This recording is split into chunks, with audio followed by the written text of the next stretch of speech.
Hi, I'm Andrew. And I'm Sam. And we're Envy Board Gaming, and today we're going to take a look at the roll and write game, Long Shot.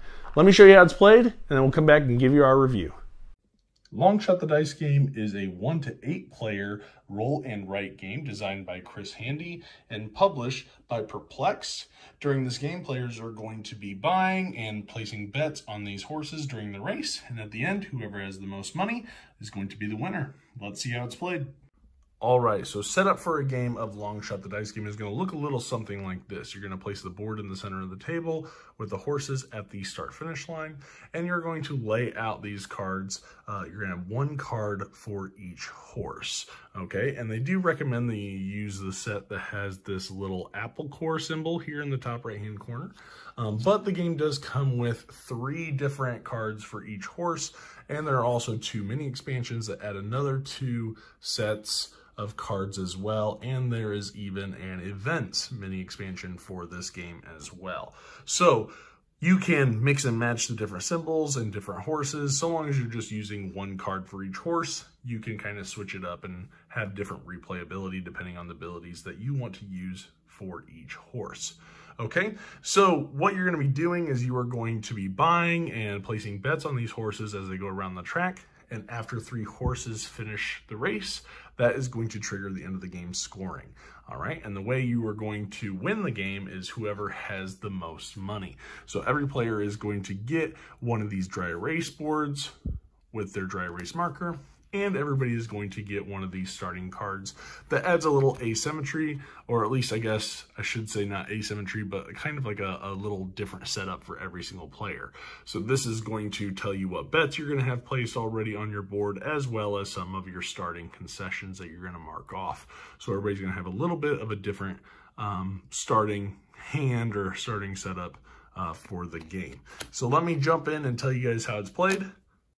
So when you're getting started, what you're going to do when you get this little card here, you're going to come over here to your concessions and you're going to mark off the X's that you see on your starting card. So for example, I'd mark this 6, I'd mark this 7, I'd mark this 2, and mark this 4. I would then also place my starting bets. So I'd put a 3 bet on the 3 horse, and I would also put a 3 bet on the 5 horse. All right, and then all players are going to start with $12. All right, and so how a turn is going to work is that the active player is going to take these 2 dice and they're going to roll them.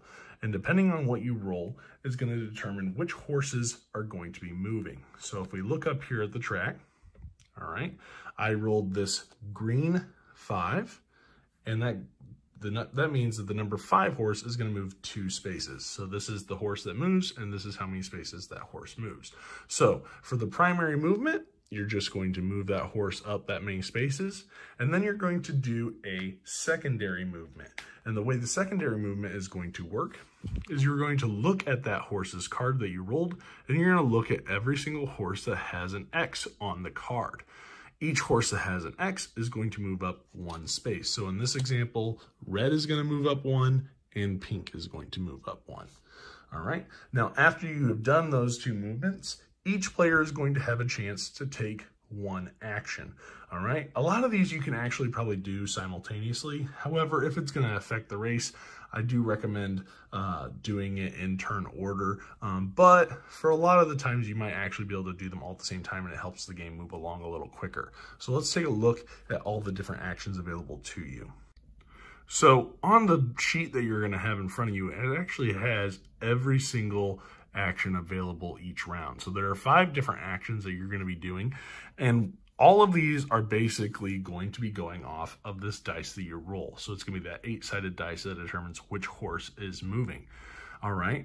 And so let's go through them one at a time. The first action here is a concession action. And what that means is you're going to use this number, in this case being a green 5, and I'm going to come over here to my concession area, and I'm going to mark off one of those green 5s. Okay. And what you're going to be doing here on this concession side of the board is you're trying to complete either a row or a column, okay? So for each row or column, you are going to be able to cash in for one of these rewards at the bottom. So it could be anywhere from being able to gain additional money for betting, giving you some free bets, moving horses forward or backwards, or even allow you to take other actions. For example, this barn down here is going to allow you to buy a horse for free. And I'll talk a little bit about what these other actions are later on as we're going through each action. All right, so that is the concession action. Pretty simple, right? So then the second action we're looking at is going to be this helmet action. And what that means is based on the dice that you roll, so again, this 5, and you're only going to take one action, but I'm just going to, give you an example of what each action looks like. All right. So I'm going to be able to do the helmet action for this number 5 horse. So what you're going to see is over here, you're going to have a column for each horse for the helmet and the jersey action. And you're just simply going to mark off the helmet for that horse. Now, why would you want to do that? Okay, so as you can see, I'm going to try to show you out here on the board. I'm going to try to zoom in. You're going to see this little red line. Okay, so right here, there is this red line, and that is the no bet line. So after a horse crosses this line during the race, you can no longer place a bet on them unless you have a helmet marked on that board. So if I had marked the helmet on this 5 and they had crossed that line, I can still place a bet on the 5 horse. If I do not have that helmet marked off, then I cannot take that, I cannot place a bet on that horse. Okay? So that is how the helmet action works. The next action is going to be right next to it, which is the jersey action. So again, you're using the dice that you rolled, and you're going to come over here and you're going to mark off the jersey action. Now, why would you want to do that? Well, as it says here, you're going to mark the jersey for that horse, and then you get to go to that horse's card. So this is how you're going to add more of these X's on the card. So I'm going to take the number 5 horse, and I'm going to mark one of the horses that are not marked. So if I'm already using, I have a bet on the 3 and on the 5, I might want to try to mark one of those horses in order to better that horse's chance of winning the race. So maybe I really want 5 to move. So next time when 5 moves, it's going to get the primary and the secondary movement. All right. And so that's how you're going to kind of influence these horses as other numbers are going to get rolled as well. Now, one thing to note is that if you have a horse like this 5 horse, I have the helmet and the jersey. At the end of the game, for each pair that you have, so I have the number 5's jersey and helmet action, I'm going to get $5 extra. Okay, so for each one that I have both marked off, I'm going to get 5 points or $5 for that horse. Okay, so that's how the helmet and the jerseys are going to work. The next one is going to be placing a bet of up to $3 on this horse. So I'm going to, again, you're looking at the number that you rolled, and you can bet $1, $2, or $3 on that horse. Okay. And what you're going to do, so for example, I already have a 3 bet on this horse. I can add it to that amount. So if I want to bet $3, I just erase that 3 and add 3 to it, making it 6. And then I'm going to take that money from my total. So I had 12 and now I go down to 9. All right, so that is how you are going to be placing bets, because at the end of the game, depending on where your horse finishes, or that particular, it doesn't have to be your horse, you are going to get a multiplier. So if green gets first place, I'm going to have money equal to 6 times 7, giving me $42 for my winning bet. All right, so that's how betting is going to work. All right, so they have columns for first, second, third. I'll go over this real quick. And then any horses that cross that no betting line is going to have a multiplier of 1. So you'll essentially get your money back. Anybody that does not cross that no bet line is not going to get you any kind of return on your bet. Okay, so that is your bet action. And the last action is going to be to buy the horse. So, and you can see it's that little barn symbol right there, which is what I was talking about over here where the concession rewards are. So if you're going to buy a horse, again, you're buying the horse that you rolled. So that would be number 5. And the cost is going to be up here in the top right-hand corner. So you will simply subtract that cost from your money that you have. So if it was 6 and I had 9, I would have 3 left. And now this ability for this horse is going to apply to me. So every horse is going to have a unique ability, but that ability is not going to take any effect until somebody purchases it. So for this one, whenever I complete a horizontal row on my concession action, I get to move any horse on the board one step backwards. So that is how those abilities are going to come in handy throughout the race. Also, you're going to get points for if your horse places in first, second, or third.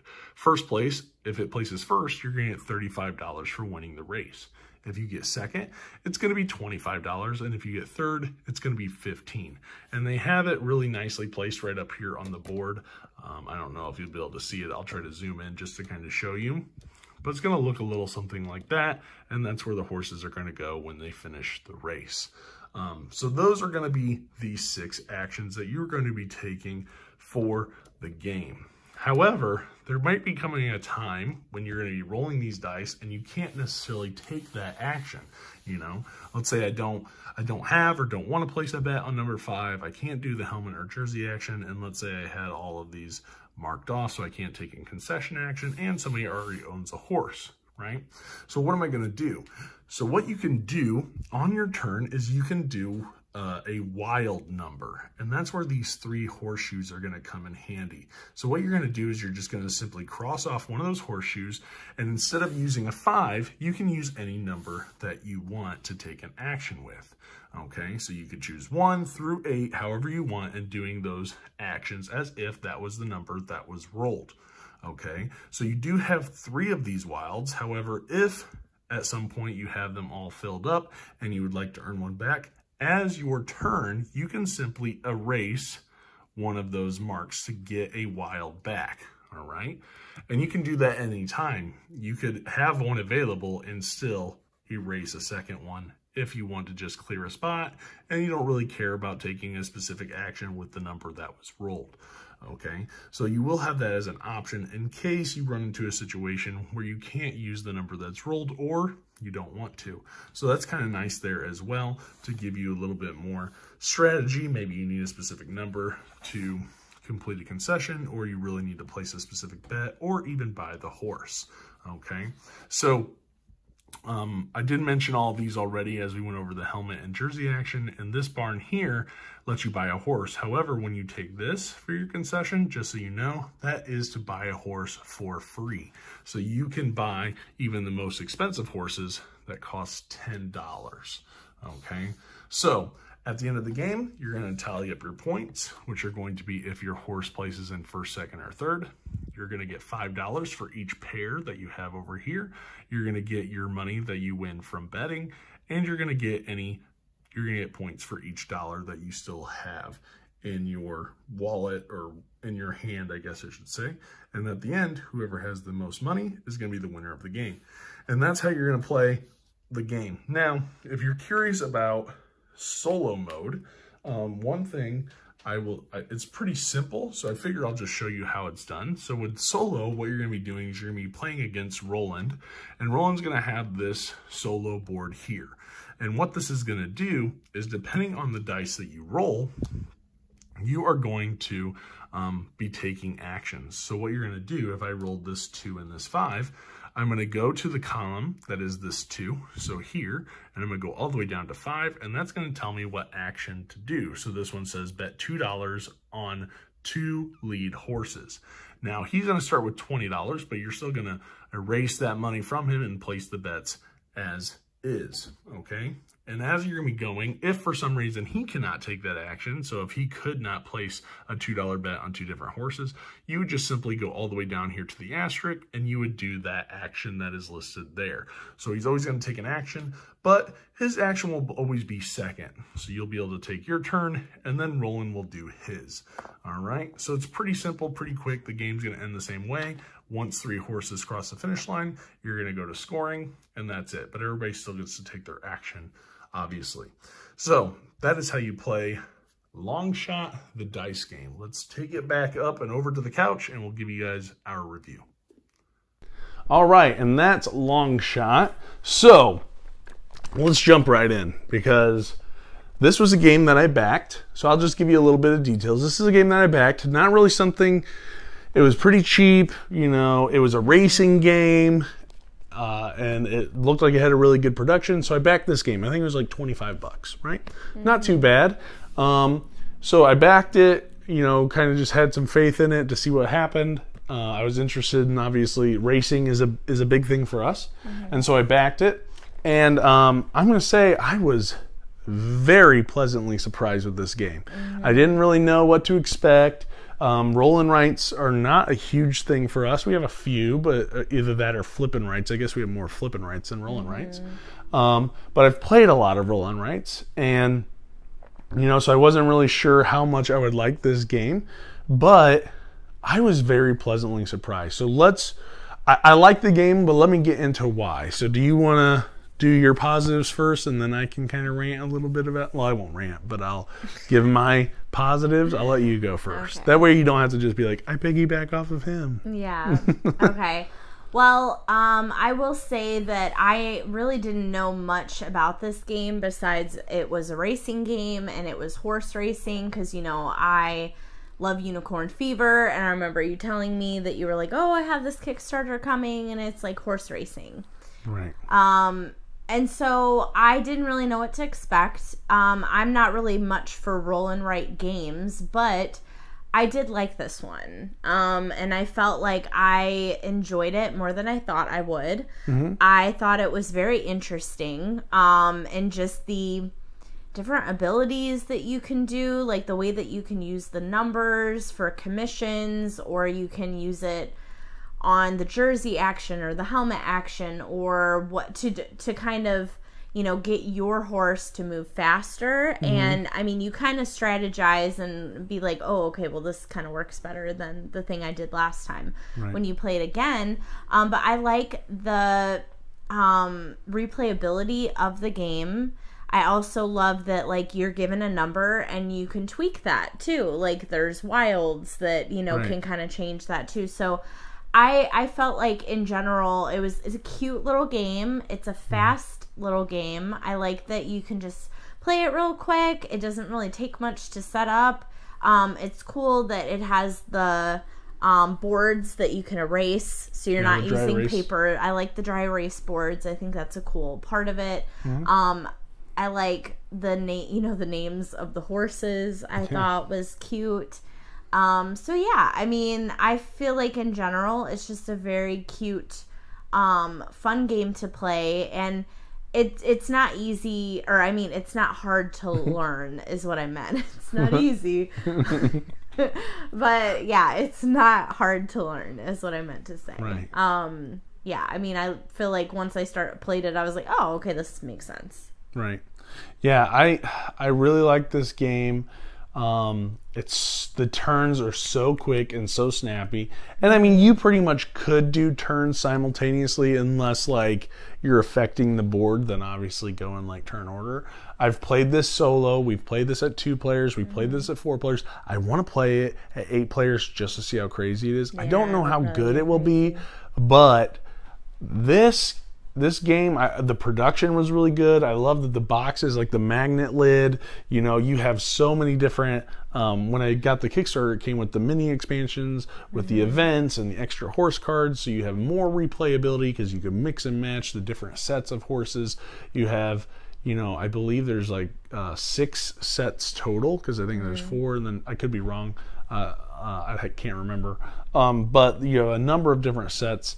Not to mention, like, after you get done playing, you could easily reset and play again, And so I really liked it, and I got that feeling of a racing game where it's that anxiety and the intense ending of, oh man, I need to get my horse up there, or I want to place bets before they cross that bet line. Yeah. I really like the concession stands, like, because you want to try to maybe get 2 of them to complete at the same time, and then you trigger off 2 bonuses and move your horse up, you know, maybe 3 or 5 different spaces, and you're, you know, kind of really going for the lead.